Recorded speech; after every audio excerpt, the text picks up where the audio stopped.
we live in a world very much dominated by the geopolitics of fossil fuels. If you think about the alliances, the pinch points, the links between countries and the fossil fuel sector, very, very deep.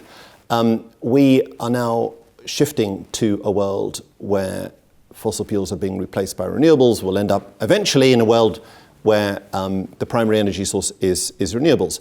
And that, I think, will have three quite significant consequences. First of all, you get energy independence day for all the countries which are currently importing a lot of fossil fuels. That means a very different political environment for them. It also means that they can possibly grow faster, they can have more local jobs. Give us an example of one of those countries. So a country like India, for example, where up to half of their imports have been historically spent on the import of fossil fuels, and where now 140 million people are breathing air, which is 10 times over the World Health Organization recommended limit. It's quite chilling. So actually they can solve a number of birds with one stone by implementing new fossil fuels. They can both improve the health of their people and reduce their imports, and that will therefore, all things being equal, tend to drive faster domestic growth, but also reduce pressures upon the currency. So we should actually see the rise in some of these emerging market currencies. But there are other aspects of the transition which are also important. The second one to highlight is that fossil fuel exporters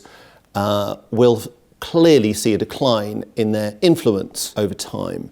And then thirdly, you will see a rise in influence of the countries which dominate these new energy technologies. So places like Iceland for geothermal, or Denmark for wind, or China in many aspects of the transition.